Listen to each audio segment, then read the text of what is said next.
Did you know that yolk for a while was actually my cousin's English name? Yolk? As in like egg yolk? Yeah. That was our confusion too. We thought maybe he'd been trying to go for York and just didn't pronounce the R as an L. But no. He just went by Yolk. This was also when he was a 30-year-old man. Mm. He'd just come to Australia.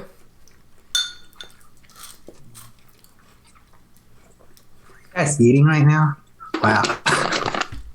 This is mukbang. Ice cream. Okay. Did we start already? Yeah. Really? Okay. Hello, everyone. Why are you so truncated today? What do you mean? I feel like Danny has the perfect, screen to figure ratio. I think we're perfect too. It's because you moved the screen up. Oh, that explains it. Do we have any kind of like introduction or I don't know. Hello everyone, welcome to Dubious Intellectual Yabbering.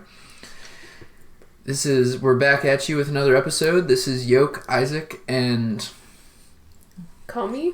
Kami. This is a different character? Oh, it's a different character. It's Xin, which is like Chinese for like immortal or like fairy or something. So it's basically, I've been watching too much Chinese drama. Basically, it's like the Taoists where they meditate for like thousands of years and then they finally achieve immortality. Basically, yeah. So it's So which you like. I'm a legend, and an immortal over there. But we were really thinking, who is the real immortal? And I think egg yolks are probably the real immortal because the egg definitely came before the chicken, so we know that. And we are here with Dubious Intellectual Yabbering, where we yammer dubiously about intellectual topics. Yep. Well said. This is episode 36, and I thought it was 47. I don't know. I just make up a number every time. So do I. So what's up? What's up this week? What are we gonna How was your week, guys? What? How was your week? It was good.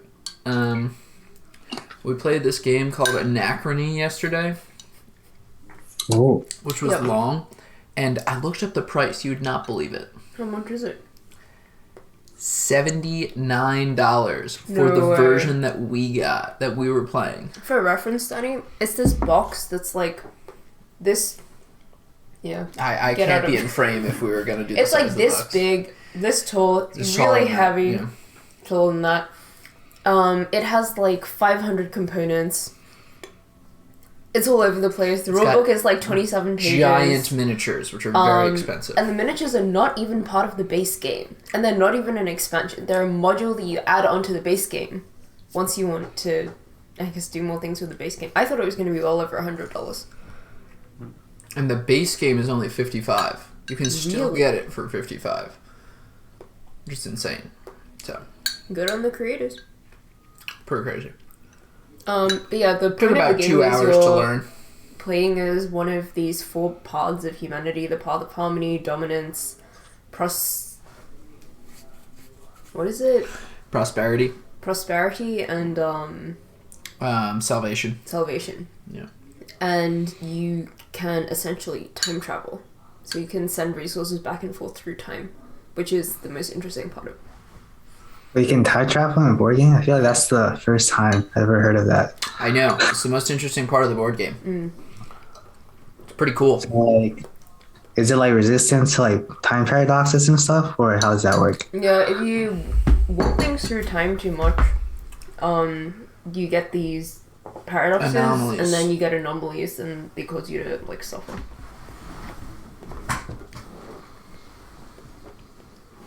Interesting. I've also heard of never really tried it, but I think there's like a 4D chess. I don't know, like 3D or 4D we saw chess that game at a convention. where they also have like a time travel feature. No, we saw that at a convention. That's so Oh, cool. really? Yeah. You remember? Wait, us? You and I. Board game? Pass Unplugged? Yeah. It's the time traveling game where you go back in time to kill. No, that's not 4D chess. Well, it's like 4D chess. Well, time is a dimension, I think. So it's like different type. There's like a lot of different types of Is it 4D like chess. actual chess No. in 4D, or are you just saying it's like 4D chess? Well, I think it's like you get three, like the regular 2D or whatever boards, but there's like a time element, and you can like That's pretty cool. go back and like make a certain move, and that creates like a new timeline or something, Yeah. right? Yeah. But it's not actually chess, right? I mean, No, you're playing chess just in Yeah, across don't- Oh, different you're talking timelines. about a different thing. Yeah, we saw didn't- something didn't see else. this. It was like a 2x2 grid, or 3x3 2 by or 2? something. and No, you it were was like 4x4. 4x4, Oh. and you were a person, and you had to. Yeah, and you can move in Fight. time or in space, and your job was to go back in time to kill the other person. It had a pretty good title. It seemed like it was a really tight game. It was pretty cool. Mm. We didn't get a chance to demo or to try it. We didn't have time, but I would have played it. Mm. So that's what's new. Alright, what should we yammer about this week? Do you have any preferences? You got Like, we it? have a list and stuff, don't we? I have a question. Okay, let's Very topical to my life right now. So if your computer were to be totally wiped, Oh, jeez. what is the thing on there that would be most important to you / you would miss most?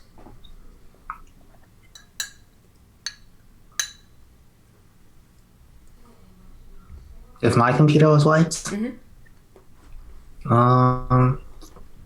like including the stuff I put on the cloud too, or what?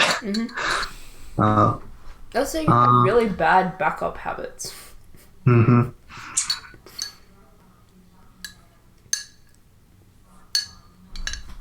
I don't know. I feel like I wouldn't have really much of value because I feel like lately I just like spend most of my time just like reading stuff. So I just have like a bunch of resources.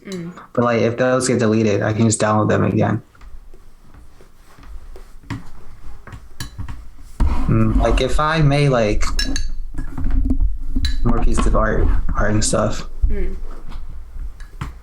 I guess like it would be like kind of upsetting, but then I can just remake them because if I made them before, like also if I posted it on like Instagram or something, I guess like it'll still be there. Do you have an Instagram for your art? Yeah, Johnny has an Instagram for his art. I don't know. It got deleted somehow, so I made another one. Really? You have a new one? Yeah, I couldn't like I tried to like reset the password. I said the account didn't exist. I was like, what is this? So, so I just made another one. Yeah, I have one picture on there right now. What is the Instagram? Can you plug it for all of our viewers? I promise I won't follow you, and I'm being honest because I don't have an Instagram, so I won't follow you. That's what you think. I mean, it only has one picture. I just like put like a Genshin sketch on there. It's called metaphorical.sekai. Yeah. Who's your favorite Genshin character? Favorite Genshin character? Wait, you guys play Genshin?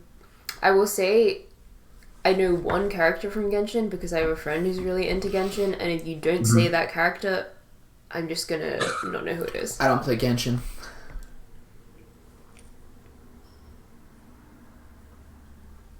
I don't know. I feel like Genshin is really well balanced. Like a lot of the characters are pretty likable. So I don't really know how to have a favorite. Or no, I don't really have a favorite yet. I also don't play Genshin at the moment, so not that invested.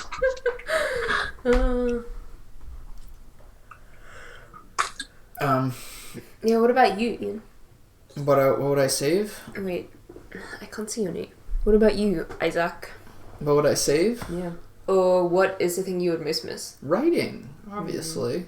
It's an easy one. Particular writing's obviously ranked in order, but yeah, writing in general is the answer. I have a new contender now. I have both writing and code. Code? Code for? For my research, but I'm less worried about that, mostly because over the summer I got into very good habits and back everything up on GitHub. Oh, Nice. Yeah. if only there was a GitHub for writing, like any hard drive or cloud storage ever. Well, why don't you It's just not put that your big. In writing in GitHub, you GitHub? just like type some commands into the terminal and then it does the GitHub thing. They have like a desktop app as well. That's what I do. So you can just click push and it'll push Yeah. for you. But I feel like you feel cooler when you do it in command line. Yeah. Feel like a hacker.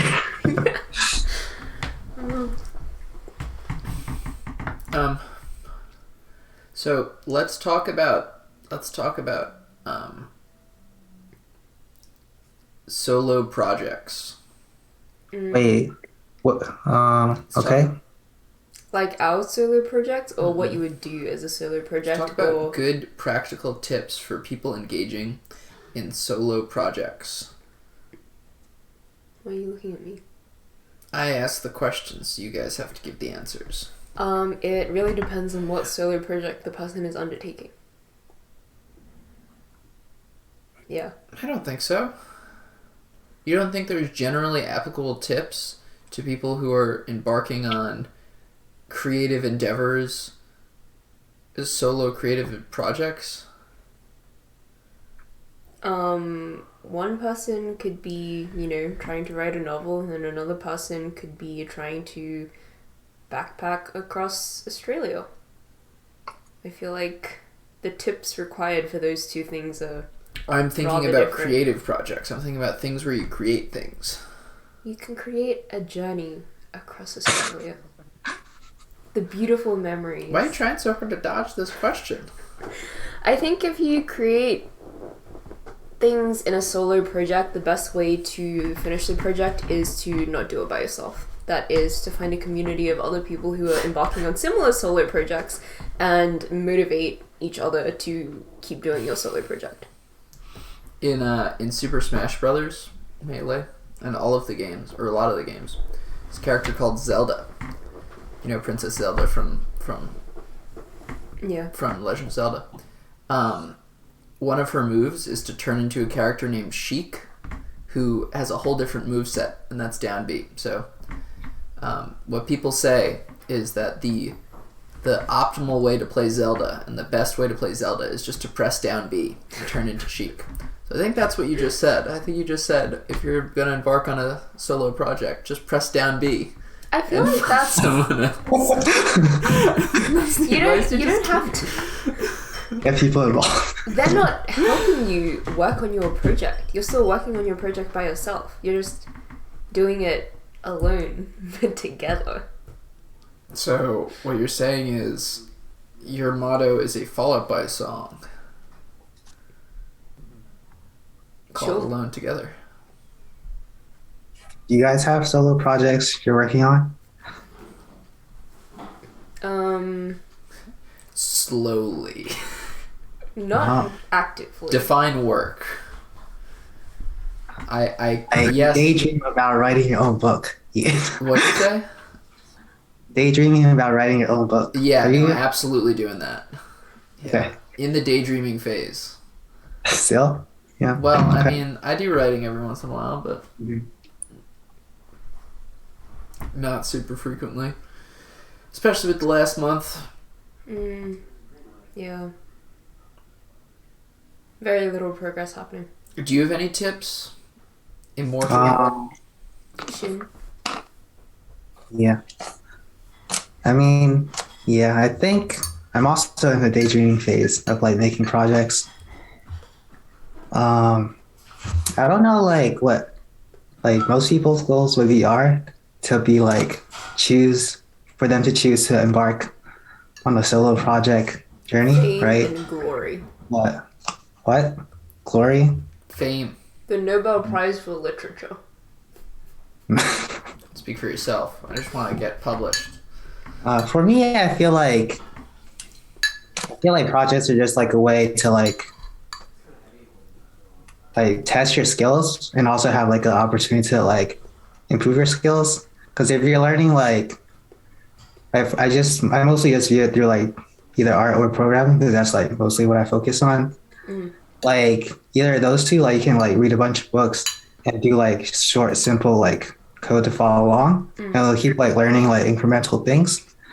But like you'll never learn how to like make a cohesive project until like you actually do it. And if your goal is to like make a really good program or make a really good like piece of art one day, right?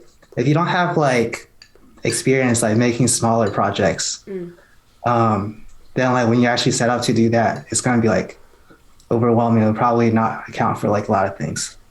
So like, yeah. So usually like when I think about solo projects, I usually like try like split them in between like, I usually like space out things in such a way so like there's like period of learning, and then like based on what you learn, you like choose a project sort of like that uses a lot from what you learn to like solidify it. And then hopefully you can find a project that's also like related to your interests so that like you're just like more interested in working on it and like more likely to finish it. And then it's like the first few projects probably aren't going to be perfect, but I feel like that's fine. It's just part of the process. And then just like iterate from there. And then eventually you'll probably get more comfortable making solo projects. Yeah. I feel like that's a very healthy way of looking at it. I think that when I approach my own solo projects, it is, I think now increasingly more of a patience thing, because I feel like I can start something and not finish it, and I'll get back to it and finish it in like 3 years' time. Which kind of disincentivizes me to really push at something, and I think it's made me lean more towards shorter things.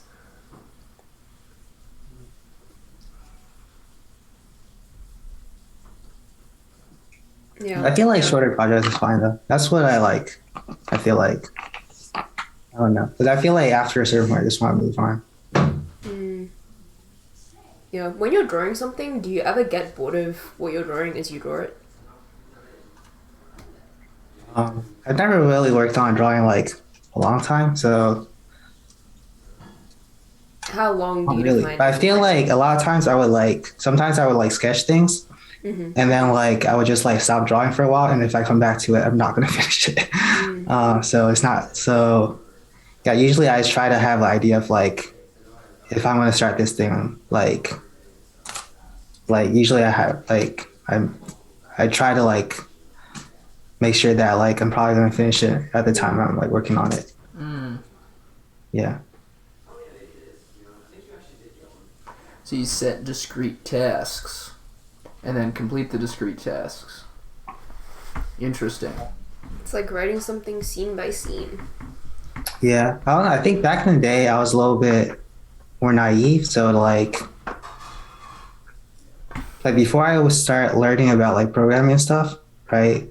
I sort of imagine like, oh, like maybe like building an app game is like this hard, right? And then I would just start coding there.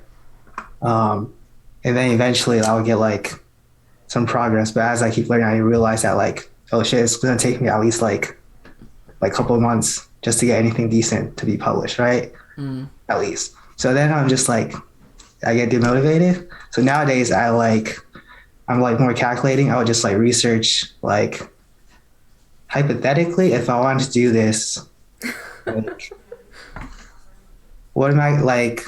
Because I know I'm probably still lacking some skill sets, but I try to calculate like roughly like how long it'll take me to get those things, and like I take like a physics approach. I'm like, what are the forces in this?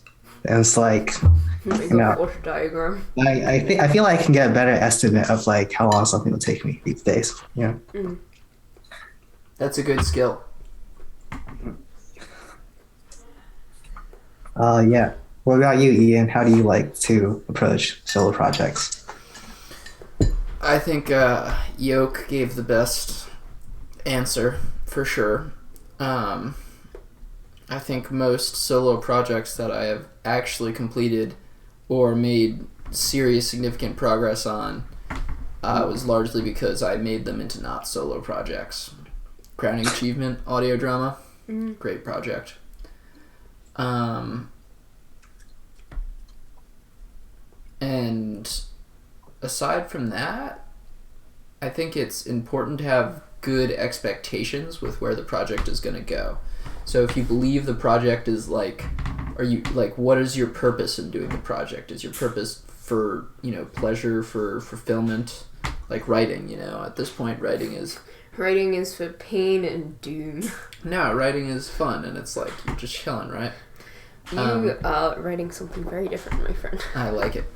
Or writing. Are you trying to create something that has external purpose, has purpose outside of just your own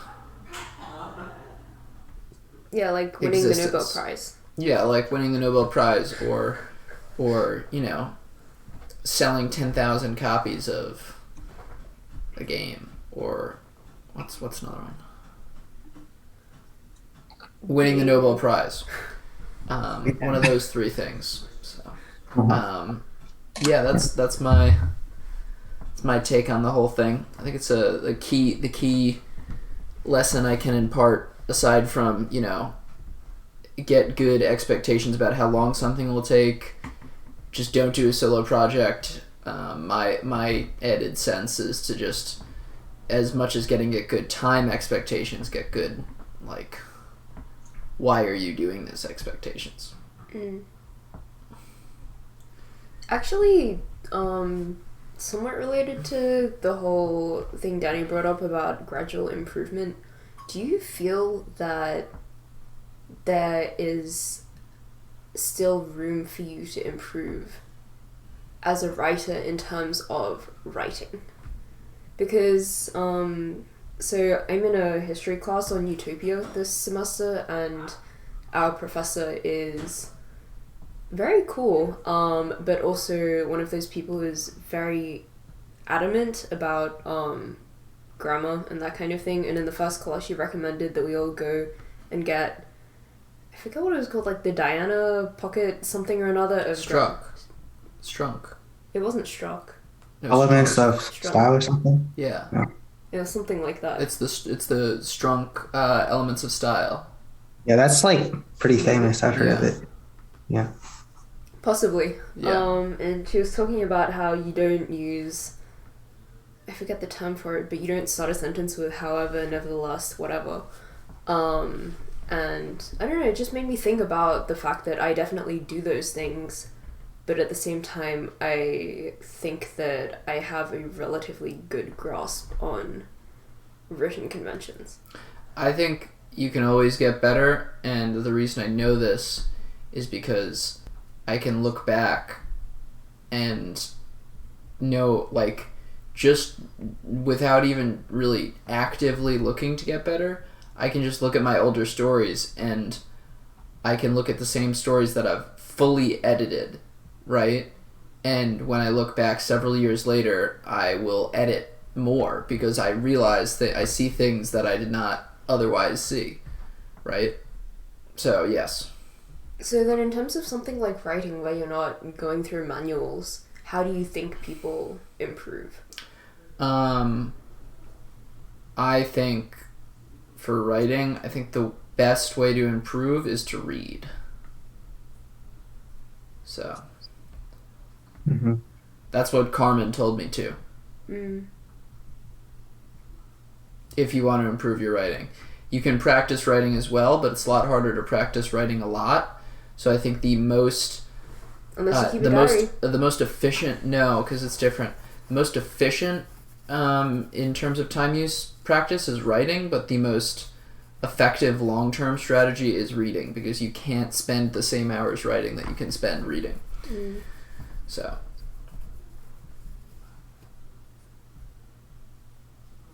Wait, for the grammar thing, why is it bad if you start a sentence with however? Because I feel like that's just a transition word. I feel like that's fine, right? However, there's a specific term for it. What's it called? It's like a something conjunction. Yeah. Right? So you're meant to do... I went to open the door. However, I did not have my gloves, so I couldn't go outside. Yeah, I think that's all nonsense. So you can't say full stop and then however, because the however is meant to connect to something you just said in the same sentence. A lot of times the stylistic things like that will help you write better and more clearly. One of the key things with beginning writers, they use a lot of adverbs, they use a lot of phraseology like that because they don't know how to describe things in few words. One of the key things that people who are good at writing, like Iwe, can do is Who's Iwe? Yoke is they can pick the nouns and verbs that most accurately describe what they're trying to say. Therefore, they don't need to use as many words to get across what they're trying to say. And it's clearer. This is also creative writing, not and better. Not essays. And just excellent in general. When you guys do like creative writing, right? Like after a certain point, like how much ambiguity is there? Like when you guys are like dealing with grammar and stuff? Because I feel like at the lowest level, right? Like the human like language is just like it's like a natural language, so it's like socially constructed basically. So like at the lowest level, there's a bunch of things that like people just like use like phrases and stuff that aren't like technically grammatical. And then if you start getting to like, I feel like there might be like spectrum with like more poetical things. People like break the rules more. Like how do you guys deal with those? I think at my level, there's a lot of leeway and you can do whatever you want. But Iwe is at a higher level than I am. So there's a little bit less leeway. I think that so long as if you have to make a reader reread the same sentence twice or more than twice, then it's bad writing. That's kind of what I go by. And have you read Joyce? So there are some exceptions, but I still think as a general rule, if you have to Maybe you're just a bad reader. If you have to reread the sentence because the grammar doesn't make sense, if you have to reread a sentence because it doesn't make sense to you and not because of vocabulary, just because of structure, then either it's very complicated grammar or the grammar is incorrect. Sometimes the ideas are really complicated. I'm talking about like a sentencing tactically. Oh, okay. And I don't know, I think there's definitely ways that you can play with grammar, like colloquially speaking, people aren't grammatically correct all the time. I just said there's instead of there are. And I think that in writing people understand that, if it's expressed through dialogue. I think that there are definitely conventions of what is correct English in terms of narration. Mm-hmm. And I feel like the biggest thing people kind of expect as readers is consistency.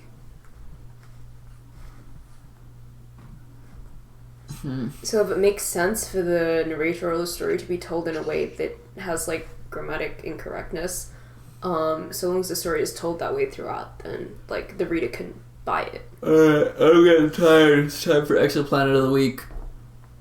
Alright, let's go. Yay!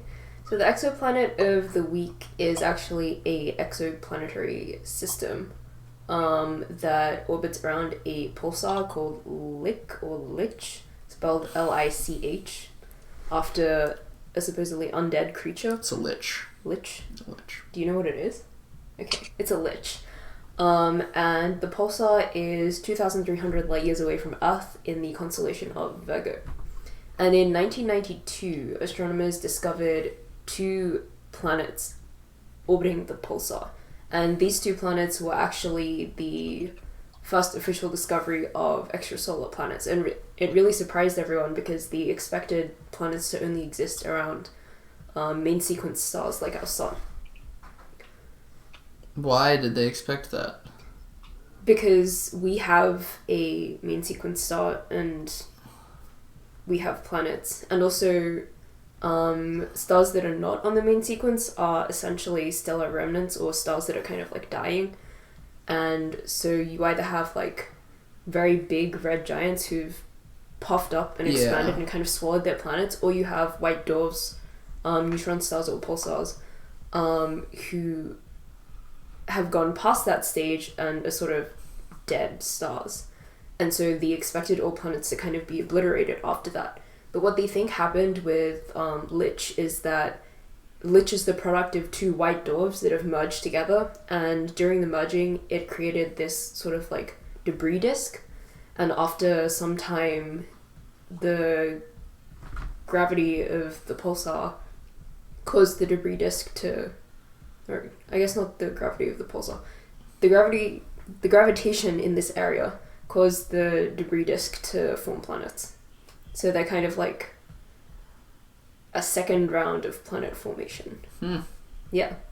And then in 1994 they found another planet closest in the system, and it's called Draur, D-R-A-U-R, and it is notable. Do you know what that is? No. It is notable for being the smallest ever exoplanet found at a little under 2 times the mass of the moon. No way. Yeah. So that's the Tiny exoplanet of the week. That's so cool. Right? And it's really cool that they named a pulsar Lich. Right? That's awesome. The first 2 planets also...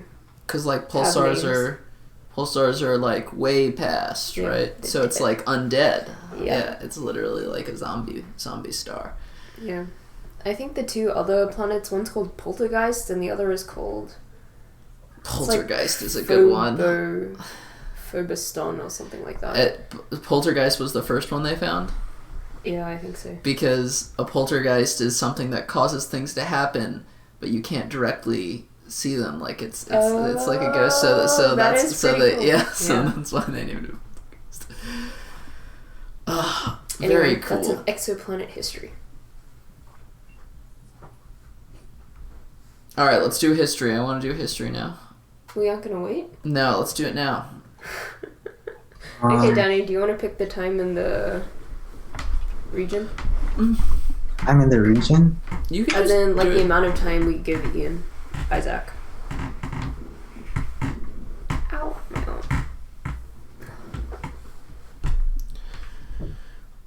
own. Yeah, I don't know what time and region should we do. Well, I got 2 minutes once, and then I don't know how long. I think, did we give him 5 minutes last time?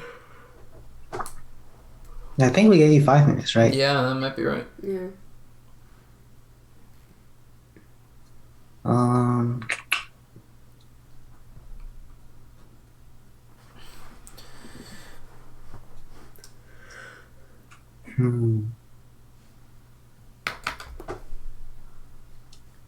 Okay, let's do Japan. But like I don't know like what time period, but like pick like an ancient time period. You want ancient Japan? Yeah. Who did some ancient Japan in the Legend of Anime? I don't know anything about ancient Japan. Oh, I guess your knowledge of history is kind of lacking. I know things about ancient Japan, but there's more interesting things in Japan. Alright, give me a minute to collect my thoughts. How long are we giving him time-wise? We could just give you a minute. Let me collect my thoughts. How old is considered ancient Japan? Well, that was my question, because I know a lot of things about Japan. Should we give him 3 minutes? Sure. 3 minutes. Do you not want to hear about military? No military? If you can think of things that are not military, that would be very cool. There's some really interesting military Japan stuff. You can do military, I just probably wouldn't have anything to say. I'll nod and clap at the end of it.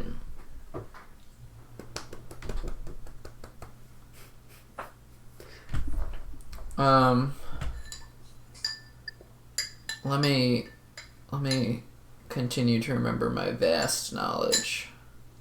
So vast.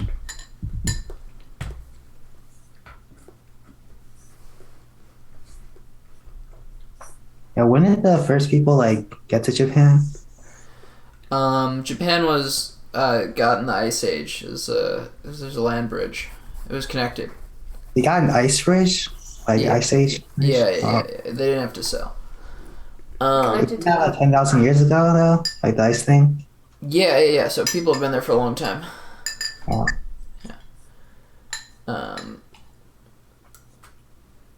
Okay, I'm not going to talk about Japan. So, you gonna just hit the timer? How long do I have? No, 3 minutes exactly. You ready? Yeah, I'm ready. Start talking. Can you hit the timer? Okay. So I'm not going to talk about Japan. Danny has given me my jumping off point to not talk about Japan. You told me I had to be ancient, so I'm going to go really far back. It's about 10,000 years ago. There was an ice age, and in that ice age there were a lot of there's a lot more land than there used to be, and there's a lot of frozen ways to walk across the ice. So people eventually settled in Japan, and when the ice all melted and the sea level rose, kind of stuck there, right? That was true of a lot of the rest of the world. Now, you might be wondering, how can I not talk about Japan if this is my starting point? Well, there's some really interesting things about this time in human history. Like, for instance, there used to be megafauna all over the world, everywhere. There were giant mastodons, there were giant kangaroos, there were giant emus, there were giant wombats, there were giant everything you can think of. Everything was a lot bigger, there were a lot more stuff, and no one really knows why they all disappeared. But the current hypothesis, one of the best hypotheses, is that as they came into contact with humans would hunt them because they were very big, often herbivores, and one of the ways you can hunt these massive things, like think of a woolly mammoth, right? If you have intelligence to take it out, right? And then that's a lot of meat for a long time. Like that's like some serious life essentials. And this is really one example of a trend in human history over the past 10,000 years of extincting species.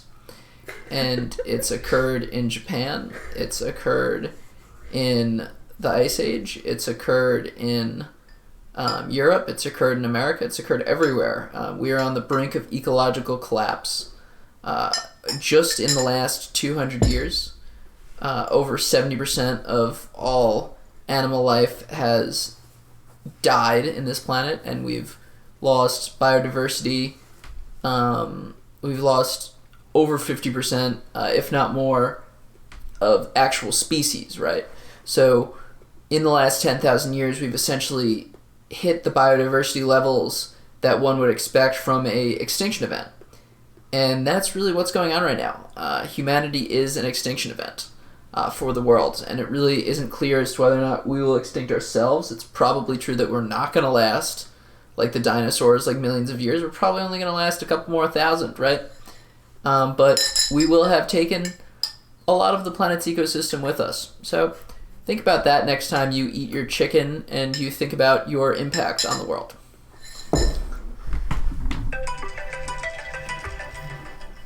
On that cheery note, I thought we were having a too happy and bright of a episode. Also, I reserve the right to be wrong in those statistics. I just made them up. So that's dubious for you. Yeah, I think they're right though. No one can really know. That's the saddest part. We've extincted so many species that we never even discovered. So, all right. Well, let's move on. So that was pretty fun. Ooh, let's talk about games. I thought you were about to say let's talk about the weather. Oh, which is cold. It is cold. What's the weather like in Philly? Yeah, it's snowing today. Oh, wow. The weather outside is frightful. Yeah. It's not even a fire. There was like a shooting like a block away, apparently. Oh, My really? friends- Wow. So yeah, I stayed inside today. Yeah. Damn. Crazy. How'd you hear about it? My friend was just like, yeah, I was getting McDonald's and then I heard gunshots, so stay home. I think the suspect's caught now, so Oh, nice. hmm That only happened to me once in Philly. Didn't it happen when we were going to get That was the to time. Chinatown? No, we were going to a bus. I thought we were going to go to here.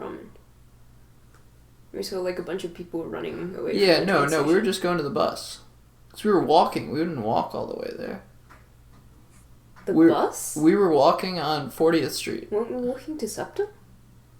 No, we were walking from 41st down to the trains, like the bus station and 30th Street station. We're going to take a bus somewhere. I feel like it was nighttime. It was. Yeah, it was weird that we were taking it. I mean, I guess it gets dark early. Mm. Wow, that's pretty crazy. So are we So talking getting- about making games or playing them? No, let's talk about games in general. What do you find that's what makes a game worth playing to you? I have like, I feel like I find this weird about myself because like a lot of my friends play games. I know you guys play a lot of games. I personally don't actually play a lot of games, but I feel like I do want to like understand what makes games good. But it's like, it's kind of weird from my perspective because I don't enjoy like most games people play. Yeah, and the other day, like back when I was like playing Genshin for a bit, I'm like, the way I viewed it was like, this is like a AAA game. It's like very well crafted, right? Like it had like, the only bad thing was like the gacha element, I feel like, but it had like excellent like animation, art, and music, and like the writing was like not that bad, I feel like. Yeah, at the same time, like, I don't know, just like, I wonder like what could be improved because like not everyone liked the game. So yeah, what do you guys think? Like, yeah, I don't know. What makes a good game? I think if it can be played with other people and not on a computer, it is a very good game. So like, not a digital game. Yeah, I don't know. I feel like this has been a long-standing debate in terms of me having this opinion, but I feel as though I get more out of non-computer games, and I say that as someone who would probably enjoy a lot of computer games and definitely does. I do enjoy certain computer games, but I just think that I have a very strong potential to sit in front of a computer for a very long time and not do other things. So I think it is better for me as a person not to play computer games. Aren't you like biased against computer games? I feel like, I'm a little. yeah. Your guys' answers I like- stink. They're very disappointing. You didn't tell me anything. What? Your guys' answers are terrible. I think a board game is really cool if it has very tight mechanics and feels good when you move around all of the components. You gotta feel happy when you unbox the game.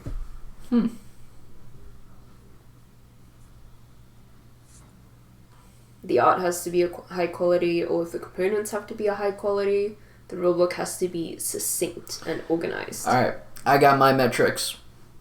1, if the game has great replayability, and you play it once and you think, man, I want to play that again. That's a good That's game. a good one. 2, this is a different metric. If the game lasts a long time in your head. I've played a lot of games that are story games that have horrible replayability. I would never play them again. I would only play them once. C4. Still thinking about it. No, Seafall doesn't fall under this list. That's for me. I'm anti-Seafall. I would say that if a game you play once and you continue to think about it much in the way of a good book, that's also a good game. I'm thinking of games like Sequel? no, like To the Moon, and you never finished that. You don't know what happens. To the Moon? I played it. Did you finish it? Yeah, in SF. What? In San Francisco? Oh, really? I finished it. I will say I do not actually spend a lot of time thinking about that game. Well, I did, especially after I started listening to the soundtrack. The soundtrack is very good. Yeah. Finding Paradise and what's the third one I always think of? The cat one? Yeah, the cat one. No. I still have to play that one. A Night in the Woods. And that was a really topical game and something that I thought about a lot because it was about a cat in an anthropomorphic society, so everyone's an animal. But she's a cat. Who returns to her hometown in sophomore year after having left to go to a big fancy institution, and then it not worked out, and she's back at home in sophomore year, and that's the beginning of the story. And it felt very real. The dialogue was really good, so almost too real, honestly. I was like, oh man, maybe not. And I played it in sophomore year of college, so.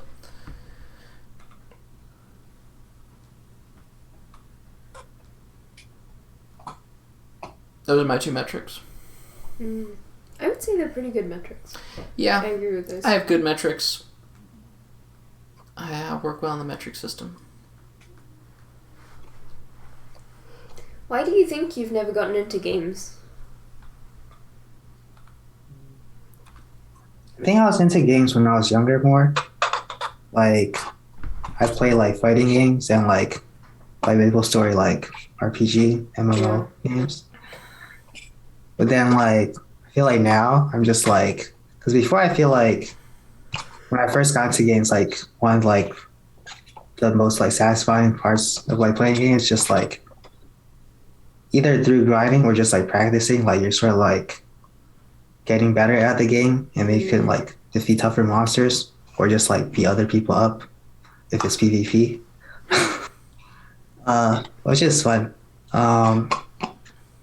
But I feel like as I got older, I just like sort of view it as like pointless, which it kind of is, but like I don't know, it's like still fun to people. It's like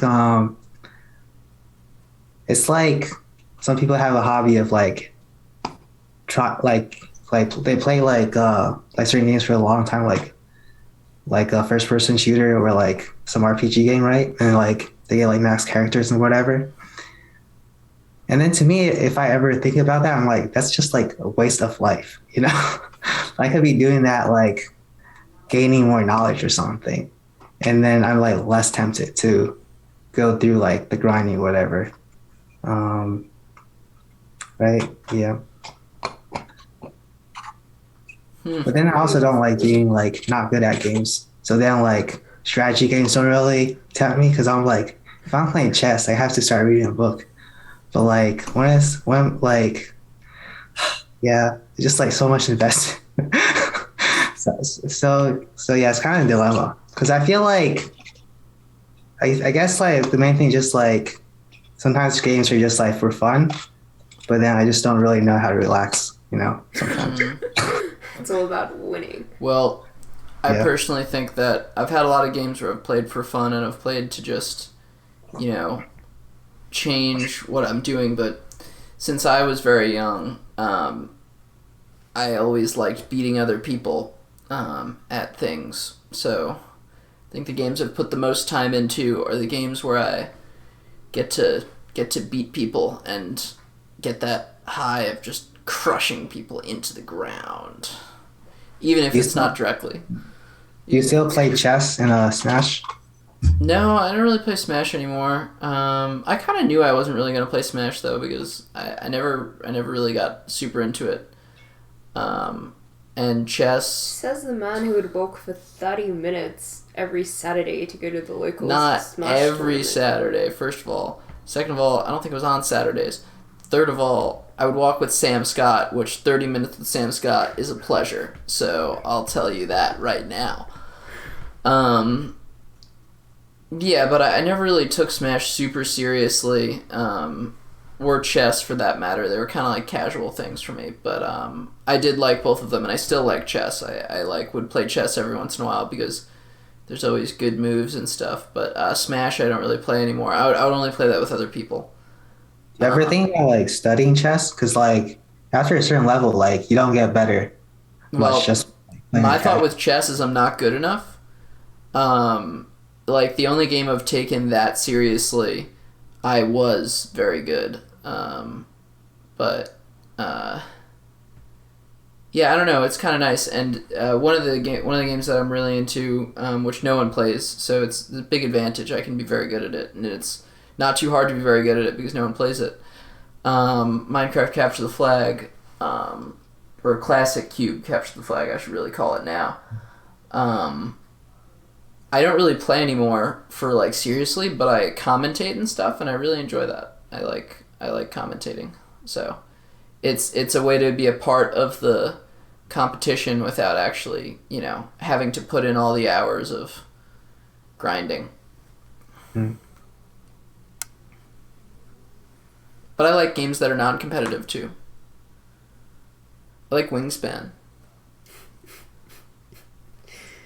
It's game about birds. non-competitive because you've won every single game we've played. Oh, yeah, that is true.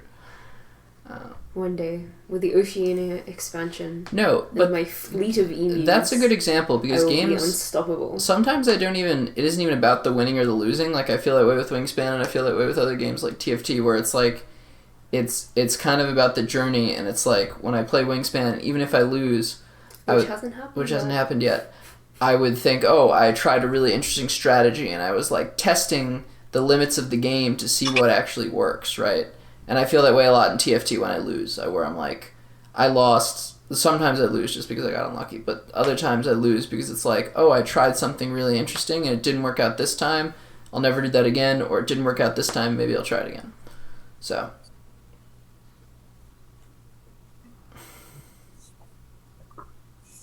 And it's fun to think about things. So. It's fun to find solutions to complicated problems that don't necessarily have significant real-world impact. It's the thing I'm best at.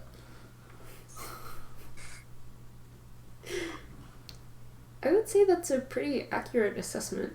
Yeah, I know. Of one of your skills. I'm extremely good at finding solutions to problems that don't matter. This has been a pretty dour episode. I feel like I'm bringing down the general. But you say it with such good cheer. Oh, get out of here. We just rhymed.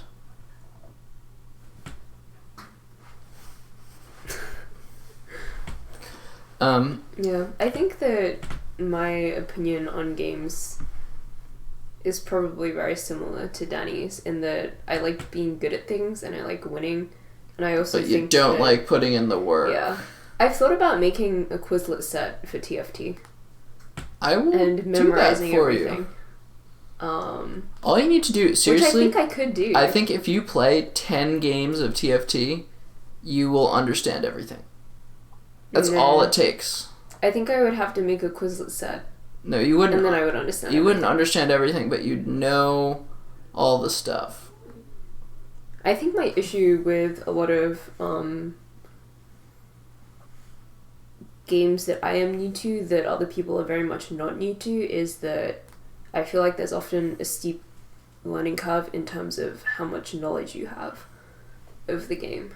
And you can kind of like wing it and get lucky and do like basic things, but I feel like in order to feel the satisfaction of winning, you have to study and work hard.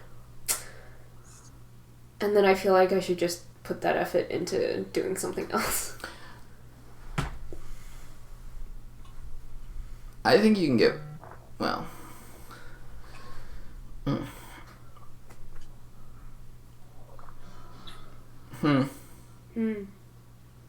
Although that does beg the question, what else am I putting my effort into? Not much. What else are you putting your effort into, Danny? Shin? Are we switching topic? Are we talking about like what our hobbies are or something? I don't know. I just been like brainstorming things about like what to do with my time. Currently started like learning Chinese like about a week ago. Yeah. And then also like just thinking about, I think a lot about like machine learning and like art and stuff and animation. Yeah. I don't know. I feel like I don't know enough about them right now to like have a clear idea of like what kind of stuff I want to create, even though I have some idea of it. Cause like, especially with machine learning, I want to know like what's possible with it. Cause like with with like the current techniques available in machine learning, like what sorts of things are possible with it.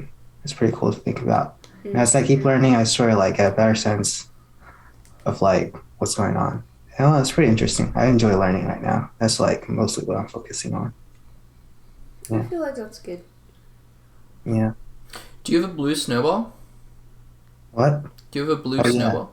I just got a microphone.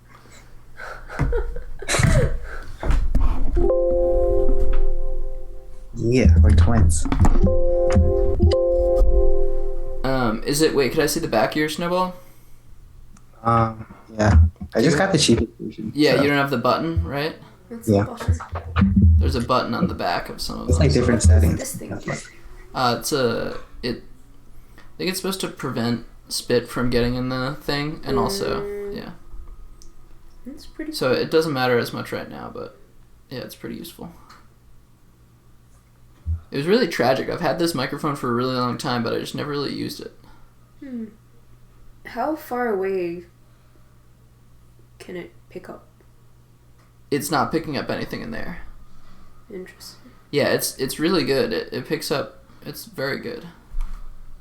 See? What made you decide to get a snowball, Danny? Shin? Huh? I don't know. It's pretty affordable. Just, caring about our massive audience. So I want to contribute by increasing the sound quality. Yeah. Also, it's always there if I ever decide to launch another super successful YouTube channel or something. Yeah. Decide to unlock my latent potentials as a singer. So. Wait, we should go to KTV. What is KTV? It's like karaoke. Oh. Didn't you want to go? We never went. I don't remember that. Oh. We were going to go for your birthday. Fun. I don't know what you guys are talking about. I think we're reaching the end of the episode. Don't you guys think so? Yeah. I think we're reaching the end of the episode. Book recommendations. Oh, let's do book recommendations. Yeah, you guys aren't going to talk about your hobbies? All right. Oh, yeah, my hobbies are video games. I feel like I've been talking, or board games, both of them. I feel like I've been talking about them for the whole episode. How about you? Yeah. My hobbies are binge reading webtoons and great hobby. Reading books and going to the grocery store. Oh, that's a big UA hobby. She loves going to the grocery store. It's the little things in life, right, Danny? Yeah. I also like napping.